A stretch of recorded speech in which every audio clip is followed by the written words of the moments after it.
Je něco japonského, co bys fakt jako nesnědla? Myslím si, že 90% Japonců v životě nemělo hada, chápeš, že to není jakože běžná věc. Syrový bílek je pro mě noční můra. Když kojíš, tak mi přijde, že můžeš snít všechno, v jakýmkoliv množství a furt nic. Teď on se tady ukáže, jak jsme rozmazlení, co se týče jídla. V Japonsku se právě říká, že když je někdo tlustý, tak jí hodně masa. Když ráno pracuji na lačno, takže mi to víc myslí. A opravdu rád občas vydržím třeba do 10:30 bez jídla. To byl moment, kdy my jsme se poznali. Tak jsme měli oba úplně stejnou snídaně. Občas, když slyším slovo granola, tak slyším Emiko. Granola! Nějaký prostě jídla fungují jenom v těch destinacích, kam patří. Nutriční poradce Maxim Hobanec. Ježi, já jsem to říkal, už mám hlad. Kde byl Laníš, tam jsem byla já. Takhle jsem jenom viděl, jak mi tam strouhá ty bankovky na ty těstoviny. Za těch 70 korun si ten oběd v tom Tokiu doopravdy dáte. To mi fakt chybí v Čechách. Podcast na Max je opět tady a tentokrát mám trošku obavu, že budu mít hlad z tohohle dílu. No, já jsem si radši dala svačinku předtím, protože jsem si přesně říkala, že bych to nevydržel. Já jsem dneska klasicky nestihl oběd. Nic, ani snídaně jsi neměl. Takže ty. Dneska to bylo trošku náročný, ale důležitý, že jsme tady. Mm-hmm. A dneska se budeme bavit o jídle v Japonsku, o japonském jídle v Česku a možná Česku v Japonsku. Teď vůbec nevím, o čem se teda bavíme. Ale možná si řekneme i nějaký konkrétní typy, ať už v Čechách nebo v Japonsku, o japonském jídle. Nebo i vlastně nejaponském jídle. A i naše třeba oblíbený místa tady v Praze, kam chodíme na japonské jídlo, nebo kde naopak chodíme na české jídlo v Japonsku. Tak jsem to chtěla říct, ale pojďme to prostě zjednodušit, budeme se bavit o jídle. Teď jsme zmátli naše diváky. Nicméně ty se podle mě stravuješ daleko víc jako běžný Japonec než já, i když jsme v Japonsku. Jo, to asi jo, ale hlavně jsem myslela, že ta věta bude končit, nicméně ty se podle mě daleko víc stravuješ než já. Protože dneska si opravdu měl tak jako jednu věc. Jak jako vypadá běžný den, co se týče jídla, když jsi v Tokiu? No asi to nejde moc úplně generalizovat, ale přijde mi, že třeba je taková, rovnou začnu zajímavostí, že když jsi v Tokiu, anebo kdekoliv v Japonsku, tak když ráno vstaneš a jdeš na kávu, protože ty třeba vstáváš v 7 a jdeš na kafe a rozčiluješ se, že se otvírají třeba v 7:30, tak v Japonsku většina kaváren otevírá třeba v 10, v 11 a je to úplně normální a ty jsi z toho vždycky úplně na nervy. Možná nějaký Dotor, Mekáč nebo takovýhle můžou otvírat dřív, ale jinak se prostě neotvírá. A kávu, když nestihneš doma, tak si většinou dáš v kombiny, která mimochodem miluju kafe z kombiny, jakože možná tam jdu radši než do té kavárny v Japonsku, ale je to kvůli tomu, nebo prej, že když jdeš ráno do práce, tak se jako už nezdržuješ snídaní nebo kavárnou. Takže z toho důvodu. Takže prostě ta snídaně a káva většinou probíhá doma. A přijde mi, že buď je to tradiční japonská snídaně, takže rýže a něco, anebo... Počkej, tady zastav. Mě třeba, když jsme na hotelích a vidím tam tu tradiční japonskou snídani, přijde vlastně hrozně divný si dát rejži k snídani. Mně nevadí rejže k snídani. Mně vadí ta ryba asi k snídani. To je druhá věc. Jakože kdyby to bylo tamago kake gohan, tak asi to zvládnu, ale což je miska rejže se syrovým vajíčkem. Tak jo, ještě jednou pomalej pro nás, co nerozumíme. Tamago je vajíčko, kake je jakoby hozený někam, nebo prostě potřísněný. Gohan je rýže nebo jídlo, takže tamago kake gohan je jakože... Rýže potřísněná vejcem. No. Zajímavý název jídla. Ale začíná to vejcem, že jo, tamago kake gohan, takže bych řekla, že to bude vejce potřísněné na rýži. Takže to je, no, to miluju. Ale jakože v jakoukoliv denní dobu radši než ke snídani. Ale zajímavý je, že já jsem tu rejži ke snídani párkrát zkusil. Přesně. Ještě tam máš miso, jenom abych jako pokračovala a dost často takovou tu japonskou omeletu, která je ale taková víc dosladka, třeba bych řekla.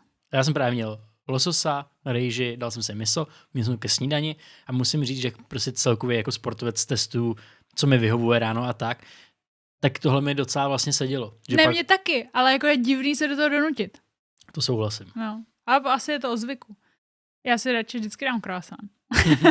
Ale to je právě druhá věc, co asi se jako taky docela jí, je prostě nějaký pan, což znamená pan je chleba nebo pečivo, takže prostě nějaký péčo. A jako dítě jsem v Japonsku u babičky a u dědy, to je fakt jako moje jedna z takových pravzpomínek, bych řekla, je cornflakey s mlíkem. A to je japonský mlíko. A fakt jakože hektolitry. Tvým prarodičům je přes 90. Co si třeba oni dávají k snídani? Dědovu polívku. Dědova polívka je, to mi vždycky při každý snídani děda říká, že to je důvod, proč žijou takhle dlouho, je dědova polívka. A co to je? Je tam jedno velký, nebo každý dostane jakoby jedno velký vařený vajíčko v té polívce. Je to prostě takový vývar, bych řekla. Není to ani miso, je to prostě taková... Ani nevíš, co tam je. Já to je dědův tajný recept, bych řekla, ale je tam spousta zeleniny, je tam to vajíčko jedno, k tomu dostaneš toast, jogurt a na tom asi 1 plátek banánu a 1 plátek kiwi. Jako spoustu věcí, ale od každý té věci vždycky jako hrozně málo toho. To je taková jako japonská věc, mi přijde, že máš hrozně moc věcí, ale vždycky to je fakt jako plátek banánu, což mi přijde úplně jako, kde je zbytek? Kde je zbytek toho banánu? A když se nad tím zamyslím, tak v Japonsku hrozně souvisí ta strava s tou dlouhověkostí. A i ta strava je vlastně taková jako už z principu daleko vyváženější než tady. No ale mně přijde, že japonská strava je heavy on carbs. No to je pravda, že jako sacharid je tam král. Co mě překvapilo, když jsem byl poprvé v Japonsku nebo i s tebou a tak dále, tak fakt je to množství nudlí, rejže, vlastně i pečiva, co člověk jako do sebe dostane. No.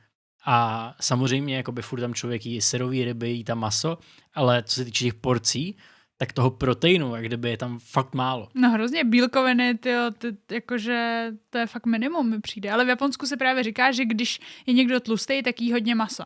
Neříká se jí hodně rejže. Ne, tak mi přijde, že tady občas sacharidy jsou jak kdyby trošku demonizovaný, ale ve finále prostě člověk na nich jako je výkonný. Ne, že ne. Ale teď já jim jenom sacharidy. No ty jsi sacharidová královna. Jakože já jsem schopná jít celý den bez jako bílkoviny. Dobře, třeba v mlíce nebo tak, ale jakože zvládnu prostě bejt jenom na sacharidu. V klidu. Klidně týdny. Já dřív, když jsem poslouchal nějaké jako věci o jídle a tak, mě to přirozeně zajímá, tak jsem moc vlastně jako neuměl určit, co vlastně jsou ty sacharidy.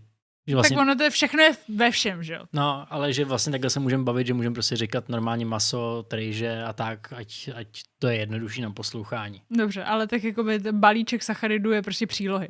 Ale vlastně oni to jsou tak trošku cukry a pak do toho můžeš zařadit další věci a už se tomu úplně zamotáš. A vítejte v podcastu o výživě. Nutriční poradce Maxim Hobanec. Ne, tak my celkově jako řešíme jídlo fakt hodně. Přijde mi, že jídlo je hrozně velká součást jako života. No, ale mně přijde, že ty ho řešíš jako z té funkční části a je z té chuťový. Ne, já si rád jídlo užívám. A nejsem ani moc striktní, co se týče nějakého dodržování jídelníčku. Říkám, že se snažím jíst tak ze 70%, jak mám, a 30% porušovat a užívat si. Jo, tak mně to přijde 80-20, mi přijde furt hrozně moc. Já říkal 70-30. No, říkám, ale 80-20, což je jakoby ustálená forma taková, tak mi to přijde hrozně moc. Jakože what do you mean, že jenom 20? No, a přesně jak jsme se bavili, víš, jakože jsou dny, kdy nejde být perfektní a prostě to nevíde. Jakože dneska mi nevyšla snídaně ani v oběd a jak zvládám to a je prostě nutný s tím občas být v pohodě. Ale zvládáš to kvůli tomu, že ty ostatní dny máš jako vyvážený a správně a dobrý, chápeš? Jakože ono to je potom v tom celém obrázku klíčový, podle mě. No ale to jsme trošku odběhli od japonský snídaně, která je teda velmi vyvážená, bych řekla. Myslím si, že tam dost často máš takový prostě naložený různý daikon, což je řetkev a takovýhle věci, co ty moc nemáš rád. Já to zbožňuju, to se dává tsukemono se tomu říká, což znamená v překladu něco jako, že to přilepíš na tu rýži. Tsukemono. Tsuke je jako, že to přidáš k něčemu a mono je věc. Takže jako přídavná věc. To je takový to, co dostaneš třeba k rámenu občas nebo k rejži a ty mi to vždycky dáváš. To mám ráda, to mám strašně zbožňuju. Takže to si dáš k té rejži taky. Ježiš, mňam. No. Ale vlastně ta japonská snídaně pro Evropana nebo pro Američana nebo vlastně skoro pro kohokoliv, kdo není z Asie, tak mi přijde, že působí jako oběd nebo večeře. No to asi jo. Ale funguje skvěle. No ale u babičky a u dědy, jako ta snídaně, já si pamatuju, já miluju Kewpie majonézu, japonskou majonézu a na japonský toast, na shokupan, je to prostě nejlepší věc, kterou si můžeš dát a vždycky, když jsem dostala u nich ten toast, tak jsem říkala, že se můžu dostat Kewpie a oni byli úplně v šoku, jakože k snídani Kewpie a já říkám, k snídani polívka. Takže to ale mám hrozně ráda, jak babička s dědou vaří a sestry jdou, to je jako mega dobrý. Hodně mi přijde, že Japonců dělá to, že si fakt koupí prostě nějakou palačinku v kombinistoru a jdou rovnou do té práce vůbec. Nebo onigiri nebo něco. Se s tím nestresujou. No ale to je, když už se zastavuje i na tu kávu. Přijde mi, že to vezmeš jako buď celý doma, nebo celý cestou, ale musí to být fakt jako cestou, že to není, že jdeš do kavárny takeaway, ale že prostě kombiny. Co svačina? Mně přijde, že v Japonsku se obecně nejí 3x denně nebo 5x denně, ale spousta lidí třeba jak pracuje, tak taky třeba nesnídají a mají až velký oběd třeba jenom. To je v Japonsku si můžeš objednávat ty jídla jako SML, že jo, dost často, jako velikost té porce. Ty jsi mi říkala o tom tvým kamarádovi, který se divil, že jíš 3x denně, že jo? No, ten byl úplně v šoku. A ten jedl jak často? 1-2krát třeba. No a právě ty si můžeš objednat a já jsem byla úplně jako, že to bude taky možná hrozně moc, ale potom jsem s ním někam šla a on si objedná jako jídlo za 4 prostě. Víš, že ta porce je prostě gigantická, takže třeba kaloricky si myslím, že třeba vyjdem úplně stejně. Chápu, takže on prostě celý den nejí a pak večer si dá úplně no a třeba uprostřed ne, rámen. Jakože třeba ve 4. No, ale když jdeš v Japonsku, tak vidíš, že všechny ty restaurace jsou prostě vlastně plný non-stop. Jako málo kdy, jasně je přes oběd nejvíc plno, ale kamkoliv jdeš, tak prostě tam furt jsou lidi. Nebo jako bavíme se o Tokiu nebo o velkých městech. Ale abych to dořekla, tak v Japonsku si většinou můžeš vybrat, jestli chceš velikost SML a když tam není takovýhle výběr, tak si můžeš říct, že chceš víc rejže nebo víc nudlí nebo tak. Prostě přílohy navíc jsou zdarma, to nevadí. No není to, někde to je zdarma, někde ne. Říká se tomu omori, jakože navíc prostě. Víc. Já jsem často dělal třeba v sukie a tak, že jsem si objednával navíc spíš třeba lososa, nebo nějaký prostě jakože protein navíc, no. Pan bílkovin. A pak se vždycky míchám všechno dohromady, to je úplně jako nejvíc. No a v tady těch sukia, prostě Yoshinoya a tak, tam si prostě můžeš navolit to meníčko tak velký, jak chceš. A je to jedno, jestli tam máš 3x lososa, nebo 1 rejži, nebo to může být na salátu. Víš, že můžeš to mít na salátu. Zvláštně mně se furt třeba jako ty ranní procesy, co se týče jídla, snídaně a tak, furt mění. To je jako pro někoho, kdo s tebou žije, to je velmi náročný. Teď mám třeba období, že docela snídám. Mám hrozně rád. Teď máš období, že snídáš? Jo, teď třeba 2 týdny, jo. Je pravda, že teď jsi nebyl doma dlouho, tak nevím. No ale hodně často mi přijde, že vlastně když ráno pracuji na lačno, takže mi to víc myslí. A opravdu rád občas vydržím třeba do 10:30 bez jídla a až pak vlastně třeba v tu 10:30 si dám nějakou snídaně. No, ale jenom abych jako zmínila, že jakoby čím díl nejíš ráno, tím jsi víc a víc nepříjemný. To je možný, ale jsem výkonný. To je super. Ne, fakt. A potom vždycky řekneš, jako, že už jako snad bude oběd. Takové, jako, že už to. No a teď jsem měl tu fázi, kdy jsem vlastně třeba docela jako nesnídal. Dlouho si nesnídal. No, hodně jsem pracoval ráno a pak jsem si právě dával až takhle, jak kdyby snídano svačinu. Brančík. No a teď mám právě třeba 2 týdny, kvůli tomu projektu, kdy jsem potřeboval jakoby víc sportovat a tak jsem měl fakt jakože období, kdy jsem se ráno dával fakt jakoby 2 řecký jogurty, prostě s granolou, s medem, s máslem a fakt jakože lebovou snídani a nějak jsem se oblíbil zase. No ale to byl moment, kdy my jsme se poznali. Tak jsme měli oba úplně stejnou snídaně a to bylo tohle, prostě já jsem měla teda 1 jogurt a banán, granola, tohle tamhleto. A pak jsme od toho oba hrozně upustili a musím říct, že teď jakoby máme doma jogurt, tak se to dávám taky a je to dobrý. Jakože chybělo mi to docela. Občas, když slyším slovo granola, tak slyším Emiko. Granola! A ona vždycky dneska ráno se zbudila a byla úplně hrozně jako taková jako naštvaná a šla do té kuchyně a fakt vylezla z té postele úplně rozsuchaná v tom pyžámku. Takhle se tam jak tučňák jako to a dělala, no. Granola! Granola! Tak si dala granolu. Ale je vtipný, jak od nás chytá ty návyky a vlastně jako jí podobný jídla jako my, že třeba mě furt jí ty olivy. Víš, že by mě nenapadlo, že 2letý dítě bude milovat olivy a prostě ona je schopná sníst celou tu pixlu. No, ale zelených. No, jiný ne. Černý ne. To mě trošku dostává i vlastně dneska partnerovi našeho dílu, což je Vilgin. Protože prakticky všechno, co máme pro mě v lednici, v poličkách a tak, už je pro mě tak jako skoro dobrý rok jenom z Vilginu. Jo, ale až už jsem si říkala, jestli to jako, že to vypadá, jak kdybych byla v obchodě. Víš, já to vždycky otevřu a že se to hrozně líbí, jakože právě mi to připomíná dost japonský styl toho balení právě. Že to je čistý, takový čistý, je tam jenom prostě easy ten nápis. To mi vždycky hrozně chybělo, něco prostě takhle vizuálně hezkýho. Jednoduchýho. A teď dneska jsem právě otevřela ledničku a bylo tam kimchi, ty olivy a vypadalo to hrozně hezky a říkala jsem si, tyjo, dobrý. Ne, já jsem hlavně spokojený, že vím, že ty věci jsou kvalitní, prostě bez žádných přídavků a tak, a že prostě všichni jíme, jak nejlíp můžeme. Ne, to je fakt, zásadní. Ale fakt mě to chutná, musím říct. Jakože moc. Ještě s tím, jak já doma prostě vařím. Nevím, to prostě mě se to stalo úplně jako mým oblíbeným jako odreagováním. Že večer, když přijdu unavený, tak právě jsem mě jako nedávno ptal kámoš, hej, já si jako nedokážu představit, že přijdu domů a ještě vařím.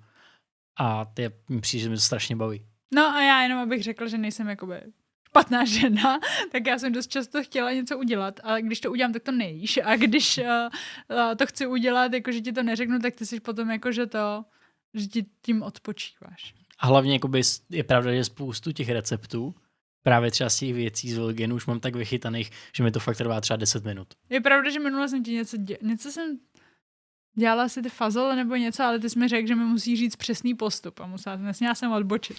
Musela jsem to udělat přesně podle Maxe Habance.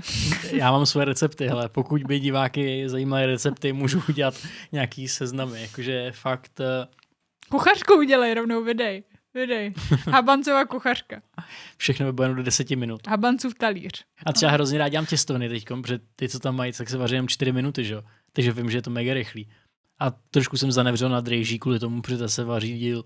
Dneska se mě ptala máma, proč neděláme už rejži. Já jsem říkala, neděláme, no. A ptala se mě, jestli Vilgin má rýži. Tak jsem říkala, určitě jo, ale ještě jsme ji nevyzkoušeli.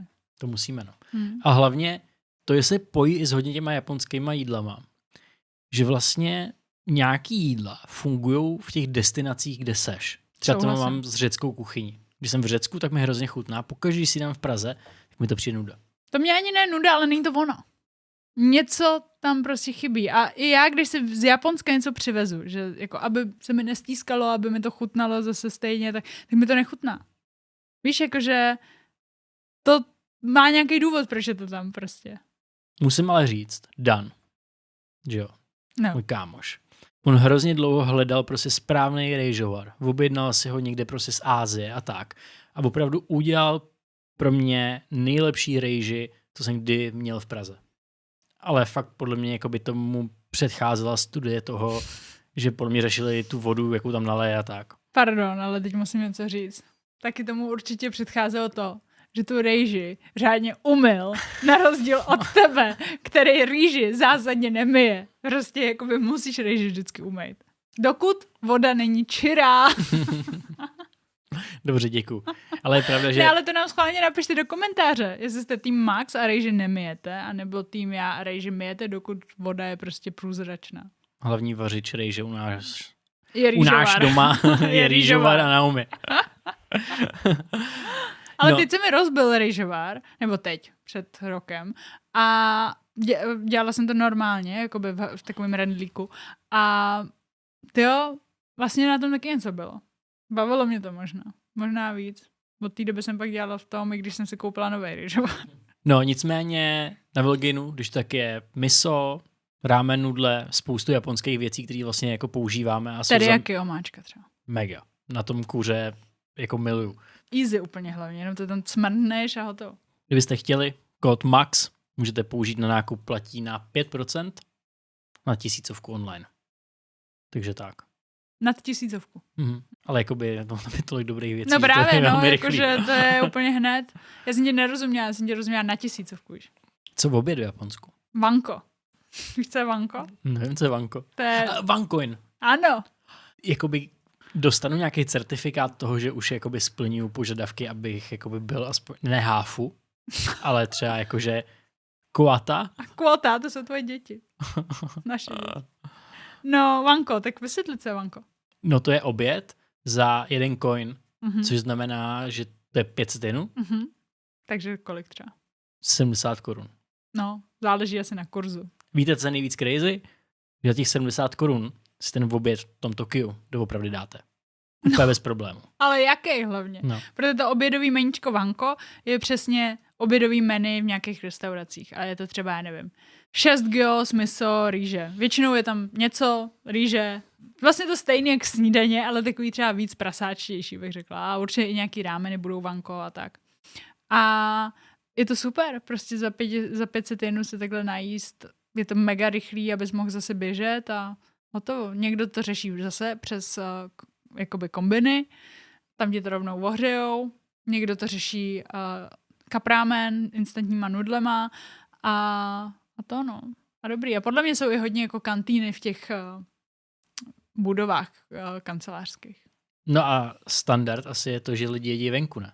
No, tak když vždycky vidíš ty salarymany právě venku a ideální je prostě sledovat, kde se řadějí ty bílý košile s černýma kalhotama, protože tam bude něco dobrýho. A jako do práce se asi v krabičce úplně nenosí v oběd, ne? Asi jsou lidi, ale málo, no. Jakože to mi přijde i složitější, než když já nad tím jako přemýšlím, tak vlastně tady, když si jako uvařím doma oběd, tak vlastně jako nějakým způsobem ušetřím.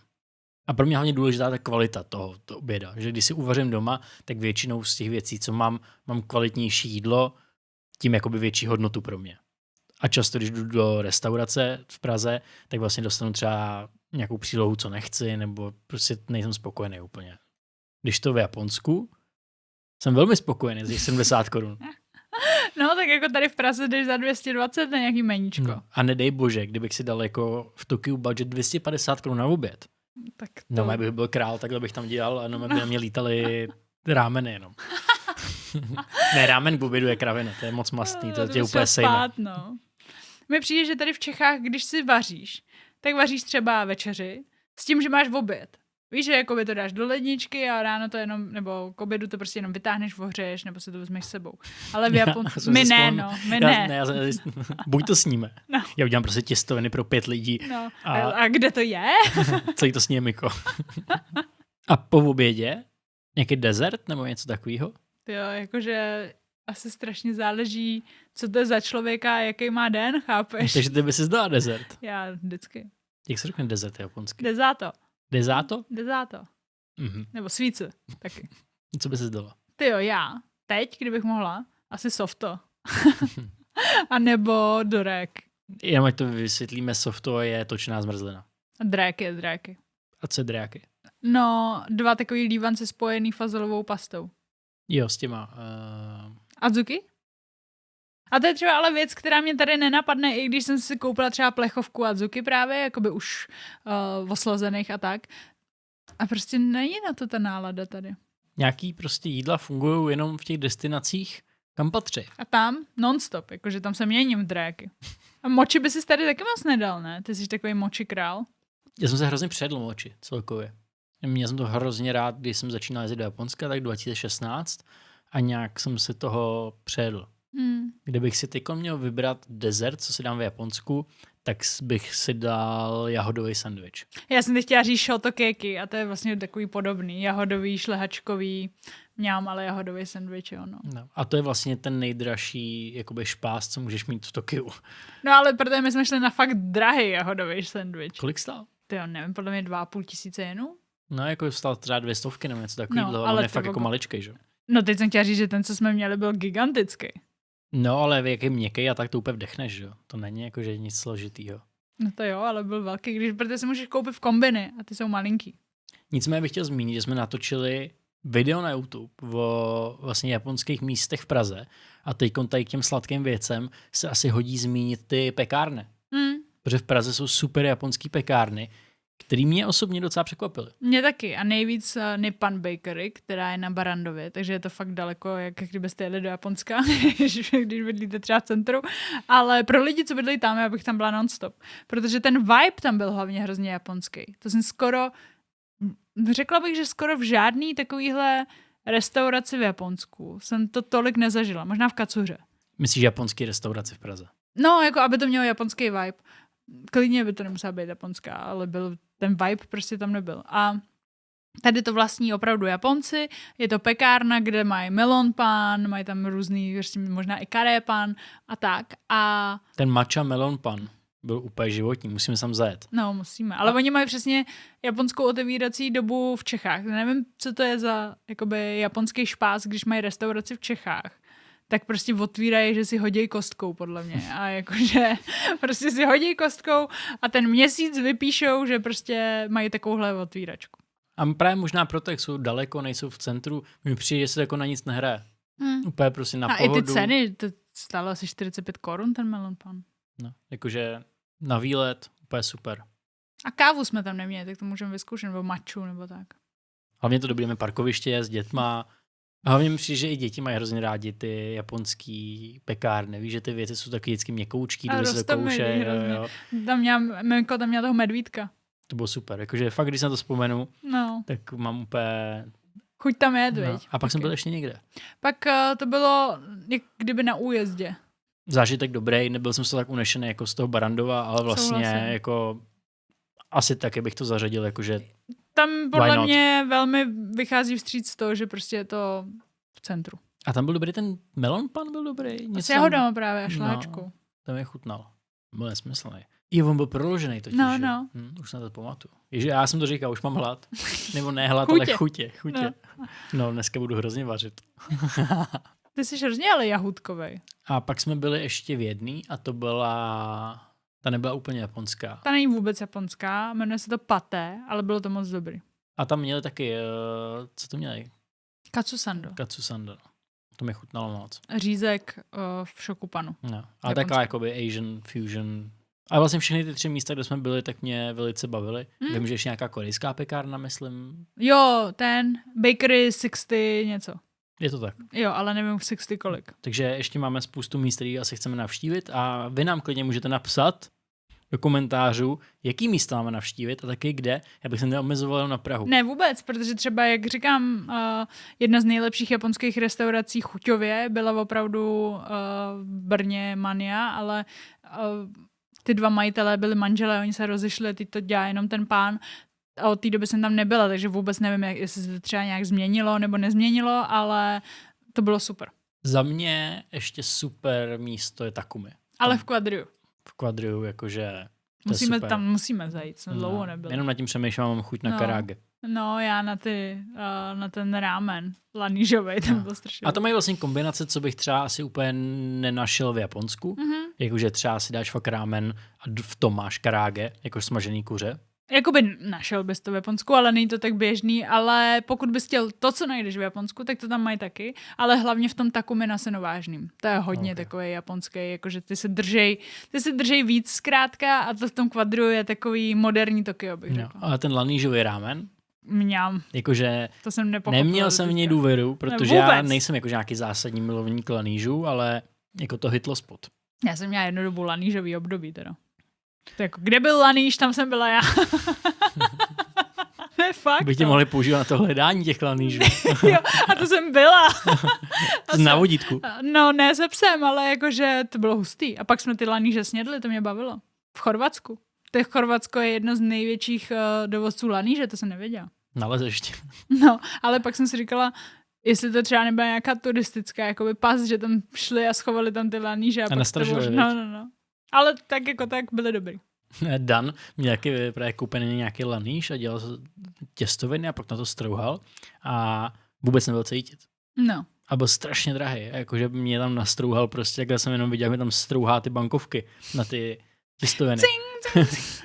A vůbec to nebylo cítit. A přijde mi, že to i tím, že třeba ty často asi restaurace používají lanížový olej. Ten olej, který je hodně jakoby aromatický, no. Takže tam člověk potom zvyklý a nedokáže ocenit ty normální Laníže. No. Teď on tady ukáže, jak jsme rozmazlení, co se týče jídla. No já jako dítě táta jednou přivez nějaký lanížový olej právě. Já jsem nevěděla vůbec, že to je drahý, nebo tak lila jsem si to furt na všechno a bylo to hodně lanížový. A jakoby ten olej fakt proti normálnímu laníži je o dost víc aromatický. A laníže v Japonsku to moc nepotkáš, no. Napadá ti nějaký další místo japonský, takýhle, co doporučit v Praze lidem? Mně to přijde jako hrozně dobrý jako tip, co by mohli ocenit, víš co, že si můžeš zažít kousek tady. Teď dám takový tip, netip, protože já jsem tam nebyla, ale z toho, co jsem viděla a z toho, co jsem slyšela, tak je to super. Na Veletržní ulici na Praze 7 je izakaya Okonomiyaki, nebo Okonomiyaki izakaya. A to má taky Japonec a prý tam jsou super ceny. Ale taky se mu tam nějak asi moc extra nedaří, tak má takový různý otevíračky. Ale tip, kde jsem byla a bylo to super, ale už je to taky dávno, protože je to daleko a má to taky jako opravdový Japonec a Japonka, tak to je Issai Ramen na Petřinách. Mhm. Ale taky mají otvíračku, že si prostě hodí kostkou. Jakože Na to jsme koukali a říkali jsme si, že tam zajdeme v dalším videu třeba. Mhm. A to vypadá velice dobře. A hodnocení to má úplně neuvěřitelný. A oni totiž na Petřinách nějak žije hodně Japonců, takže tam chodí. A je to fakt takový jakože hodně domácí japonský vaření. A dobrý. Mě hrozně bavila katsura. No. To je v garážích. Bývalýho hotelu Diplomat, teď je to Vienna House, myslím. Asi v Davicích, vlastně naproti PPF Gate. No a mě vždycky šokovalo, že to prostě v garážích. Je taky.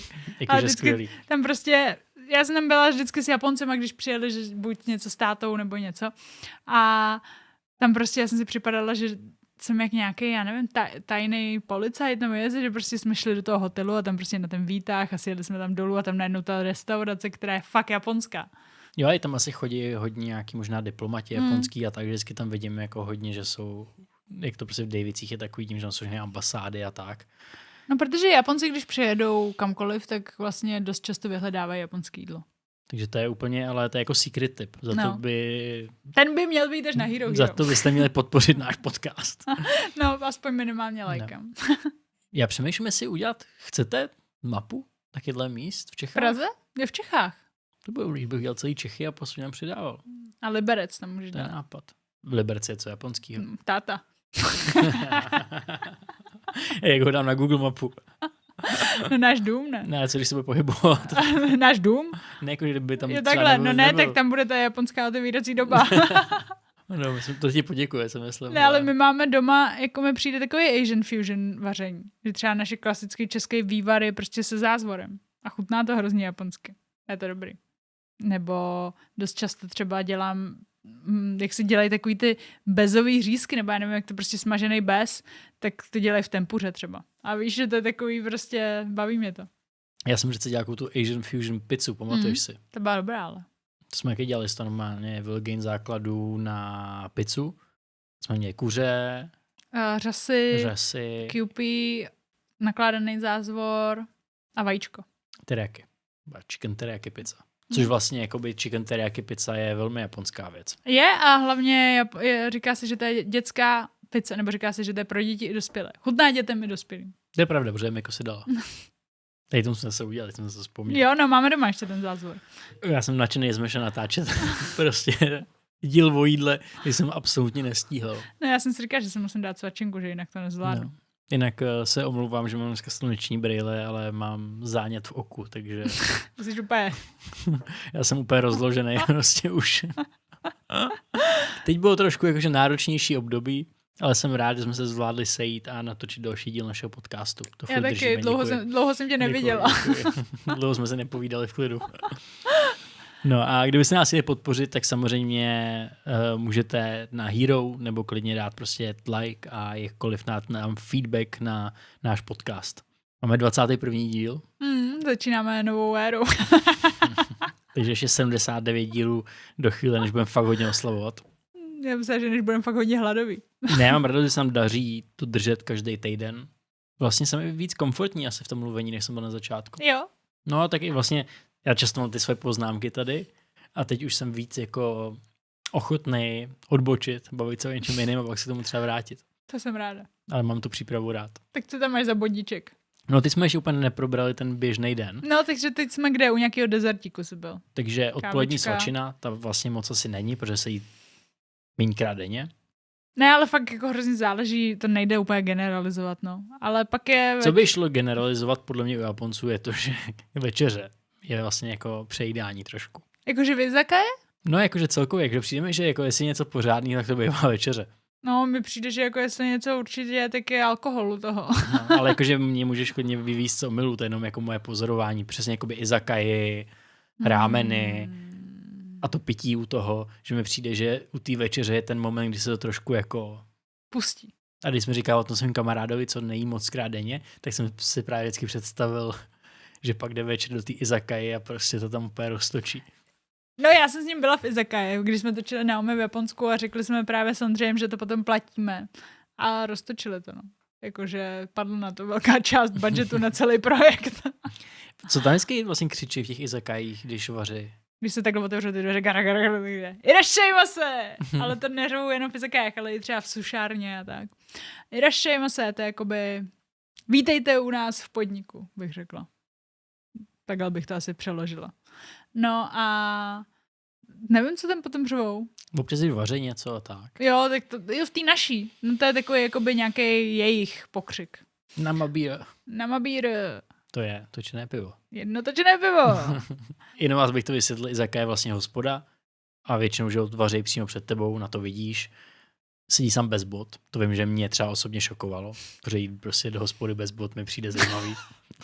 Dobře. Ale sedíš jakoby na zemi. No, chtěl jsem říct, sedíš v pozici, kdy tě velice brzo začnou bolet kolínka a třísla jako Evropana.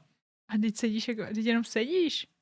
Ale postupně se tam dostanu, ale radši bych seděl, jak kdyby s nohama jako spod, jako na kotníkách, než v tureckém sedu. No to je snad ještě divnější. Že radši bych fakt trpěl jako ten fakt klasický japonský ten, jak prostě sedí poslušný Japonky, než zajímavé. Než od sebe. Ale v té naší izakaje mají přece i u takového, tam, kde právě vaří, tak tam máš, že si sedneš k tomu stolu a je tam díra a jakoby vysí ti nohy dolů. Jo, no. ale vlastně není vidět. No, to vypadá to, že sedíš. Jakože to. Díra pro Evropany. Tam jděte. Ale dovnitř úplně. Schovej se tam. No, tak tam ti vezmou boty, dobrý. A já tomu říkám, když to někomu vysvětluju a nezná to, tak jako japonský tapas. Kdy si vlastně objednáváš ty talířky. To je strašná urážka. Čeho? No, izakaje. Jak Já to? nemám rád tapas. Ne, ale tak jakože... Víš, co je pro mě tapas? Pokaždé jsem ve Španělsku. Drahý malý jídlo, kterého se v životě nenajem. No, to mi nepřipomínej, to vždycky na těch různých akcích je takový to flying dinner a tam prostě lítají ty talíře jenom s takovouhle nějakou prostě půl chipsu s jedním kaviárkem a zalitý nějakým třpitkatým sprayem. No a izakaje je spíš jako často se mi stane, že ta porce je větší, než čekám. Tak to u mě asi ne, ale že toho je prostě hodně. A celý se to šéruje. Zajímavé je to placení, co jsi říkala. No to je hrozný, ale. Že vlastně, když jsi ve více lidech, tak je jedno, co si objednáváš a kolik toho sníš, ale platí se to poměrově. Mhm. To je skvělý. No to je hrozný, protože já jsem třeba nepila někdy zásadně. A někdo si dá prostě 6 piv, chápeš? Takže a kdyby jsme tam byli ve dvou, tak platím 3. Já jsem měla 0. Proč jako platím 3 piva? A já se to motivuje celkově ke spotřebě. No právě, no. I k tomu, aby si objednala to dražší, protože by si zdávala to levnější, že jo? Ale to mám ráda izakaju, no, to bych šla. To jsme dlouho nebyli. No vlastně s dětma jsou izakaje trošku složitější prostředí. Řekla bych, že nevhodný. Nemožný. Takže snad brzy. A ani jsme nebyli na žádným omakase. Nebo v Praze bychom mohli do izakaje. A kde v Praze je izakaja? Na té veletržní. No ale to není jako, že izakaja. Já chápu, ale aspoň něco musíš. Dobře, to. tak můžeme. No. Aspoň to otestujeme no. a potom budeme moct dát feedback, chápeš? No. A na omakase jsme nebyli, což mi přijde, že v Čechách se celkově moc nedělá, že to je fine dining hodně. A omakase je... Omakase je, když doslova bych ti řekla omakase v nějakým normálním jakoby rozhovoru, tak to znamená, že to přenechávám na tobě. Takže omakase je, že to přenecháváš na tom kuchaři a on ti udělá jakoby celý to meníčko toho večera třeba. A byla jsem s babičkou a dědou a strejdou dost častokrát na tempura omakase. Mňam. Jakože nejlepší. Prostě měla jsem třeba, a bylo to strašidelný, takovou krabí, nebo krevetí možná, on to moc nebylo poznat, ale prostě krevetí schránku v té tempuře a jakoby jedlo se to. A to bylo mega dobrý. Jenom to takhle stálo takhle s těma pařádkama, nožičkama prostě a oni ti to vždycky dávají po tom jednom kousku, že on takový hezký. To většinou sedíš, takhle je ten pultík, za tím pultíkem je ten kuchař a ten to vždycky dá na ten pultík a ty si to vezmeš a buď je to sushi, tempura, cokoliv. Miska, to je jedno. A teď si to jakoby dáváš a tam takhle byla ta schránka osmažená a ty jenom Jak kouká na tebe? Jo. Takže musíš to jakoby jíst. A je to i o tom, že se bavíte třeba s tím kuchařem. Je něco japonského, co bys fakt jako nesnědla?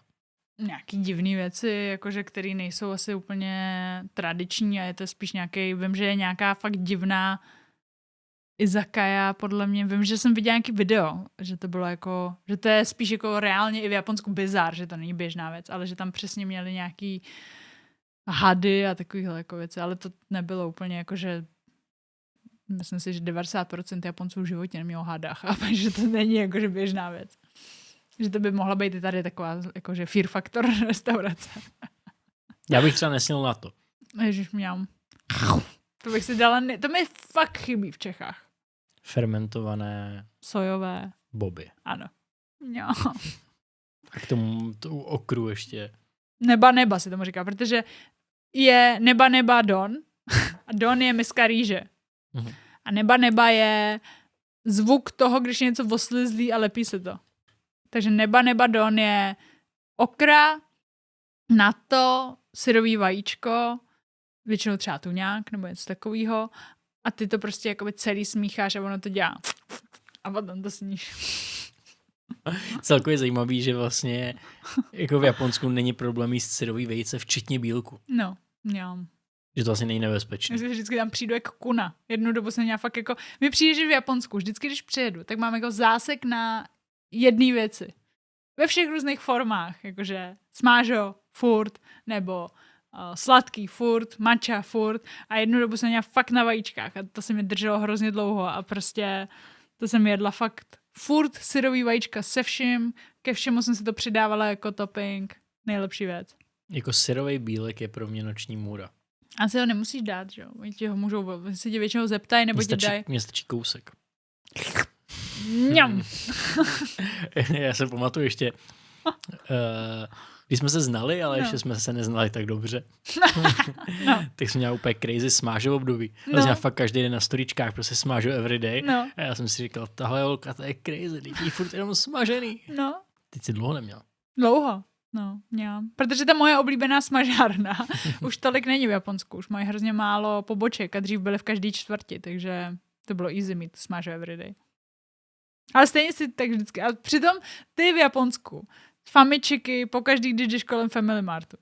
Jako smažený kuře je asi můj největší guilty pleasure. Fakt jo. Jakože fakt smažený kuře miluju. Ale vím, že mi potom jako bývá občas těžko.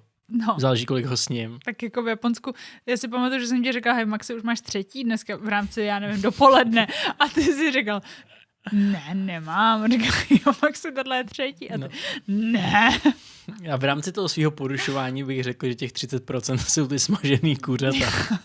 A vždycky, co mě nesejme úplně nejvíc je, mám hrozně rád vlastně jakoby sandwich se smaženým kuřetem. No, jakože katsusando. No. Já taky, A to je prostě brutální, ještě ta kombinace s tím jako to tě prostě pošle. Fakt jo. Tak já mám asi za tu dobu vybudovaný nějaký jako...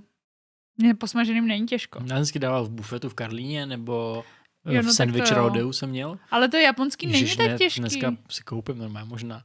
Sandwich Rodeo. Jo, a to pak jenom je koma. Já jsem Sandwich Rodeo ještě nebyla, furt jsem na to koukala, na ten, to by mohli dát. S hranolkama. No, když si dáš s hranolkama, tak to je úplně konec. Já teď mi přijde, že když kojíš, to je tip pro tebe. Když kojíš, tak mi přijde, že můžeš snít všechno, v jakýmkoliv množství a furt nic. Já rád jim zdravě a správně, ale zároveň mám rád tu radost toho jídla.